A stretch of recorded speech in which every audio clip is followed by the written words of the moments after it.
Hello trainees! Magandang araw! Ngayon po ay ituturo ko sa inyo or aaralin natin yung kung papaano yung setup natin dun sa ating national assessment. Ito yung mga possible question na pwedeng ibigay sa inyo or itanong sa inyo nung inyong magiging assessor.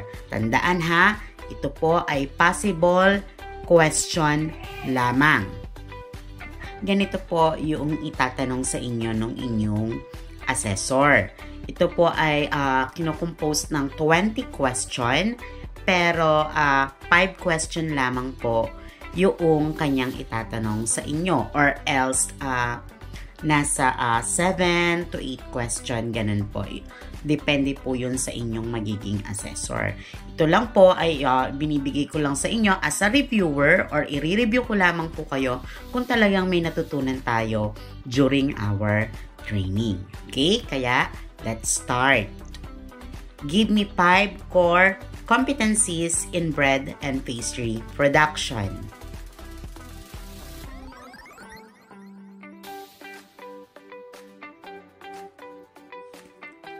First, we have prepare and produce bakery product.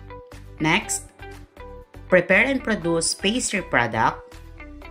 Third, prepare and present gâteau, torts, and cakes. Fourth, prepare and display petit four.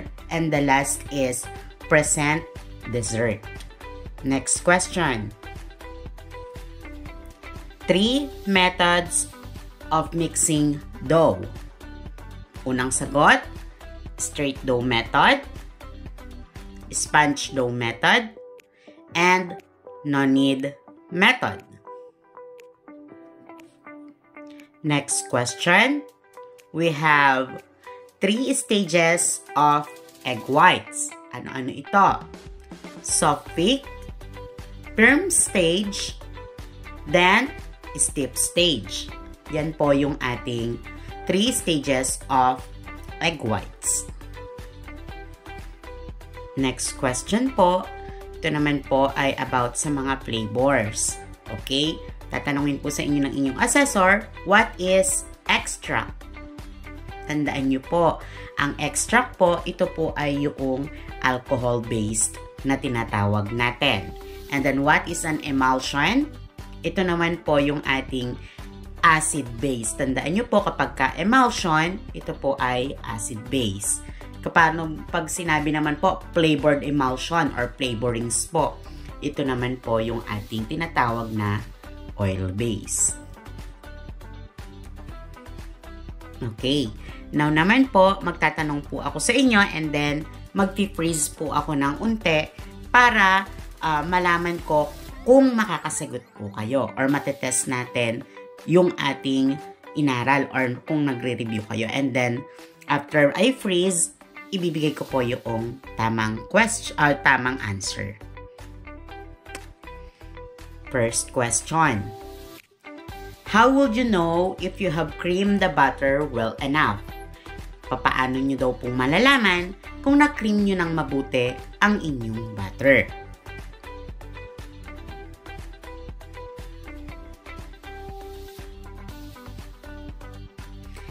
Okay, simple lang po. Dapat po ang sagot po natin dyan ay, tandaan nyo po, pwede po tayong sumagot ng English at Tagalog. Pwede po natin ipatagalog yung English question sa ating assessor. Ito po ang tamang sagot. Okay, pag nakita nyo na po, in light color po yung ating butter. The butter is light in color. Next question. Next question, what is the role of each ingredients like flour, shortening, yeast, and sugar? Ano-ano po yung mga katayuan nito or yung role nito doon sa ating pagbe-bake? Okay. Syempre po,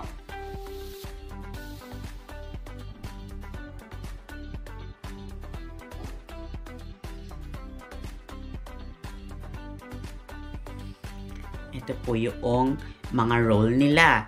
Okay. Ang flour po ay para sa pagbubuo ng gluten. Paano nabubuo yung gluten natin? Di ba po, pagka yung flour po natin ay nag-contact doon sa ating liquid, yan po ay magpo-form ng gluten. Yung harina po natin, pag na-contact po sa any kind of liquid, yan po ay magpo-form ng gluten. Next po, para saan naman ang shortening? Ang shortening naman po, ito po yung nagpapaigse ng gluten strand ng ating gluten. Next, yung yeast naman po, siya naman po yung nagpapaalsa or para ma-double yung size ng ating dough. Next po, ang sugar naman po ay para sa pagkain ng yeast na kung saan itong sugar na ito ay siya ang pinaka-activator ng ating yeast para mabuhay or pagkain ng yeast ang sugar. Next question po. How are you going to measure 3/4 cups? Papaano mong susukatin ang 3/4 cups?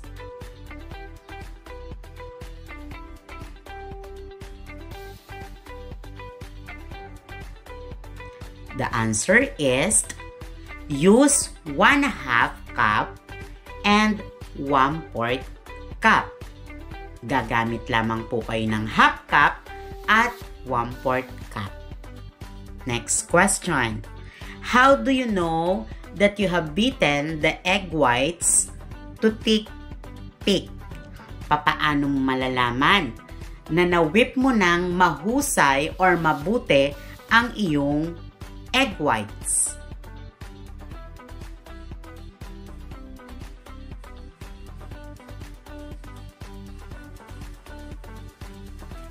The answer is the peaks of the egg whites stay up.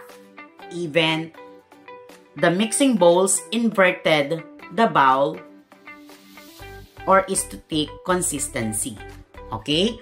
Ibig sabihin lang po, dapat po matulis yung dulo ng ating pag-whip sa egg white or especially sa paggawa ng ating merang, at kahit baligtarin mo yung ating mixing bowl, ito po ay hindi nag-ooze or hindi nalalaglag or hindi nadadrop. Okay po ba? Next question.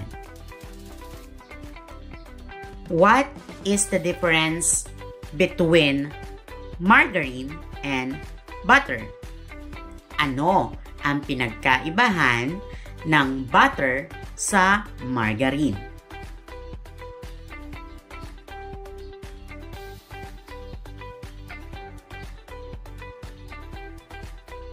The answer is, ang butter po ay gawa sa animal fats at mas mahal or expensive sa ating pamilihang bayan. Compare po sa ating margarine, ito po naman ay gawa sa vegetable oils at mas mura sa pamilihang bayan. Next question. What fat substitute can you use for bread? Kung wala po kayong fats, ano pong substitute na maaari niyong gamitin sa paggawa ng tinapay?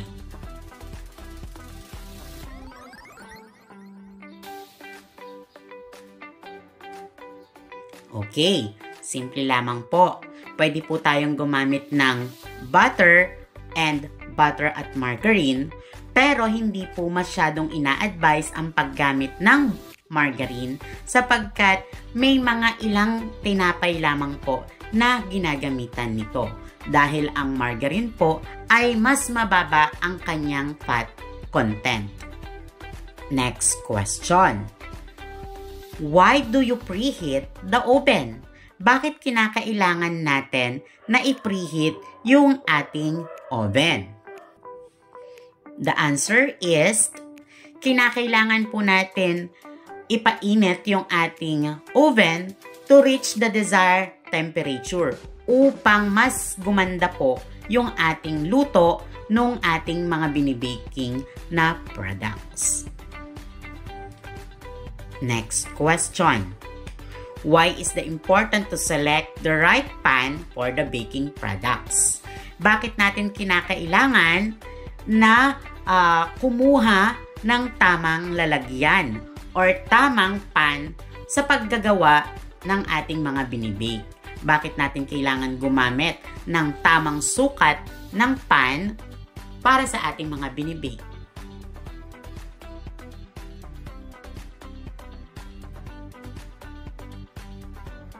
Okay, simple lamang po ang sagot. Siyempre po, kung tayo po ay gagamit ng malaking pan at unti lamang po yung ilalagay natin, siya po ay maaaring ma-flatten. Okay po ba? At kung gagamit naman po tayo ng mas maliit na lalagyan at marami yung ating ibe-bake doon, siya naman po ay ma-overflow. Kaya hindi po gaganda yung ating binibake. Next question. How long preheating should be done? Gaano katagal pinapainit natin yung ating oven?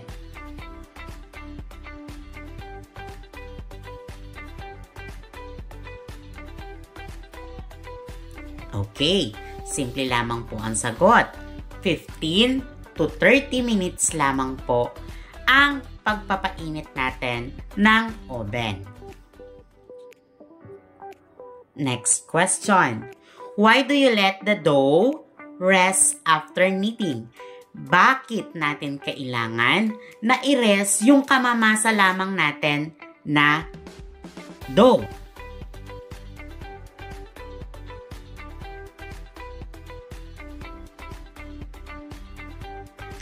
Okay, simple lamang po ang sagot ulit.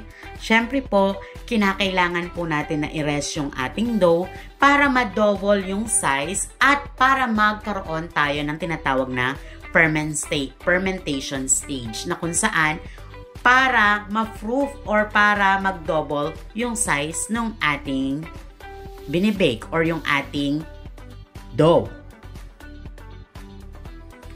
Next question. How should you portion the dough? Papaano natin hinahati-hati yung ating dough sa papaanong pamamaraan?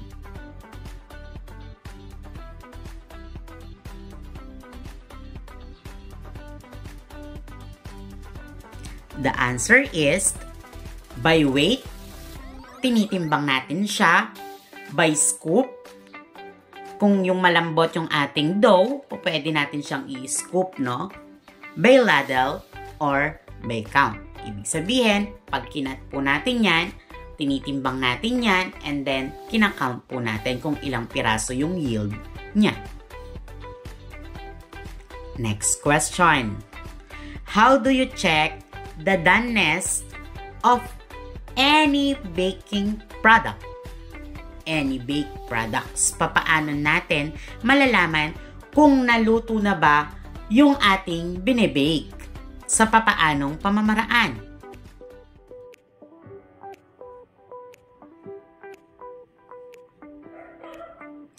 The answer is using the toothpick. Itutusok nyo po siya doon sa ating binibake na product, and then pag nakita nyo na may sumasama pa doon na butter or yung ating kung ano man po yung ating binibake, siya po ay hindi pa luto. Pero pagka yan po tinusok natin at wala nang sumasama doon sa toothpick natin, meaning luto na ang ating binibake na product. Next question.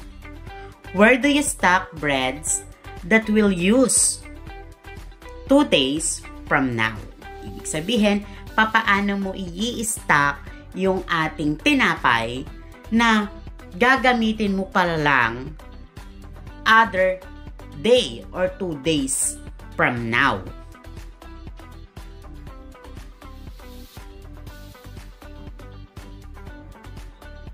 The answer is, ilalagay lamang po natin siya sa silyadong bag. Maaari po natin muna siyang i-cling wrap yung ating tinapay. ilalagay sa silyadong bag or sa ziplock, and then ilalagay po natin sa freezer natin. Dahil kapag i-bake po natin yung bread na galing sa rep, pag binake po natin yan at inoven natin, yung mismong lamig or yung mismong moisture na nakuha ng tinapay doon sa freezer, siya naman po ay magpapadagdag ng moisture doon. Matutunaw po kasi yung moisture na yon, and then magpapamoist nung ating tinapay. Kaya magiging malambot siya. Next question. What is the difference between pie and tartlet? Ano ang pinagkaibahan ng pie sa tartlet?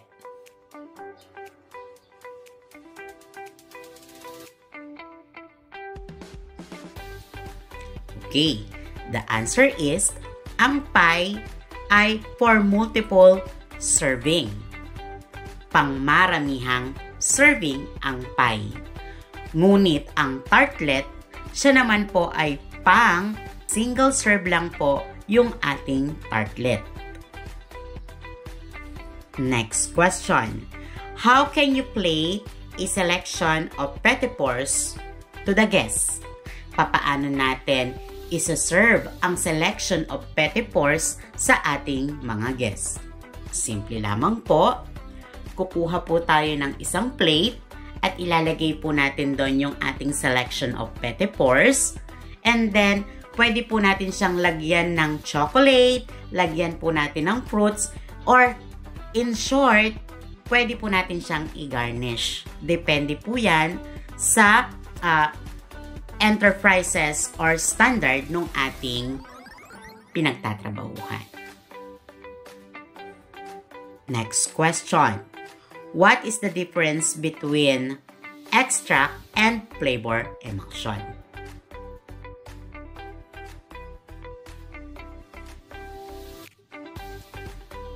The answer is, flavor extract is alcohol base, while flavor emulsion is oil base. Nakuha po ba? And then the emulsion flavor is the acid base naman po. Pag pinagsama ang flavored emulsion, ito po ay magiging oil base. Next question po. What is the difference between cake flour and all-purpose flour? At syempre, yung bread flour. Okay, first, dun muna po tayo sa bread flour. Okay, ang bread flour po, siya po ay may pinakamataas na protein content at mas mabigat at hindi ganon kaputi ang kulay ng bread flour. At limited lamang yung bread flour para dun lang sa ginagawa natin for the bread lamang po ginagamit ito. Next, dun naman po tayo sa all-purpose flour na kung saan ang ating all-purpose flour ay pwede siyang gamitin sa bread, pwede siyang gamitin sa iilang cakes. Okay.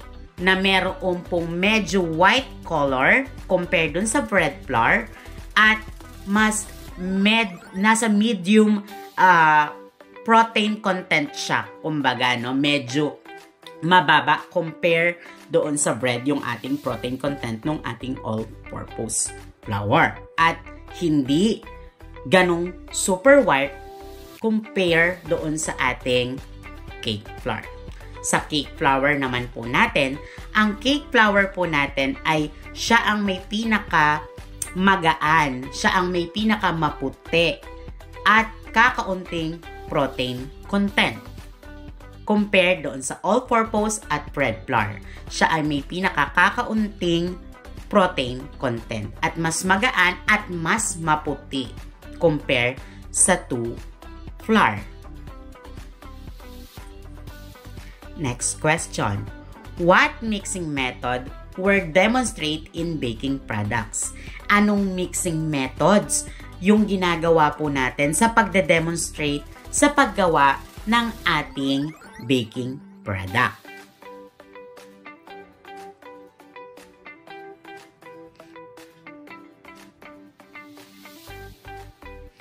Yes, ito po iyon. Sunod-sunodin natin.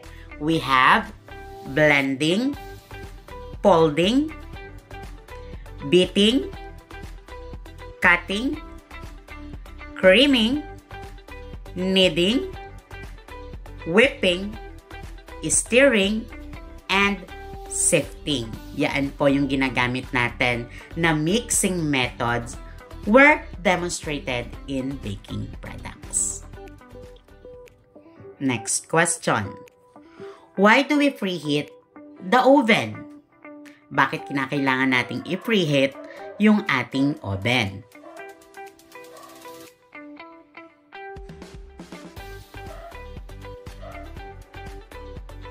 Okay, simple lamang po, no? Kinakailangan po natin na i-preheat yung oven para makuha po natin yung required temperature para dun sa ating mga binibaking na products bago natin siya i-bake para mas maganda yung maging quality nung luto. Next question. Give me 5 tools using in baking product.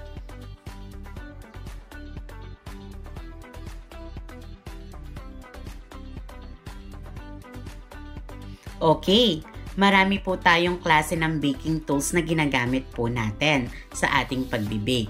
We have the cake pan, loaf pan, baking sheet, jelly roll pan, rubber scraper, rubber spatula, wooden spoon, metal spatula, pastry wheel, pastry blender, mixing bowl, utility bowl. Yan po yung ating mga ginagamit sa ating baking tools sa ating pagbe-bake. Next question. Give me 5 equipment using in baking.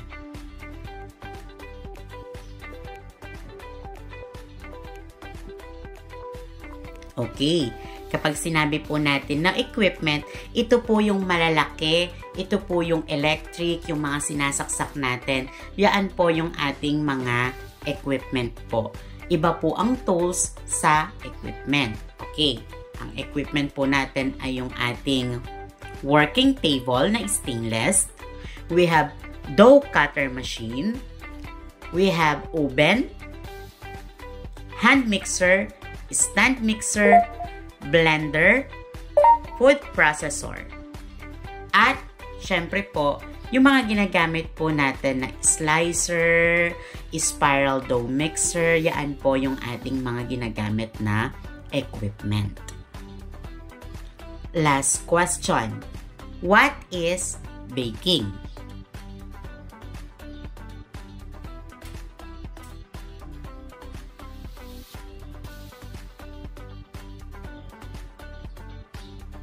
Okay, baking is a process of cooking by dry, indirect heat, usually in an oven-related equipment. Kumbaga, ito pong baking ay siya po ang meron po tayong isang product na ginagawa at iniluluto natin using the oven. Okay, sana po ay nakatulong itong reviewer na ito at yung mga possible question na ito na mas magagamit nyo po ito sa inyong national assessment. Good luck, trainees, at nawa makuha nyo po ang inyong pinapangarap na national certificate sa inyong malapit na nagaganapin na national assessment. Bye!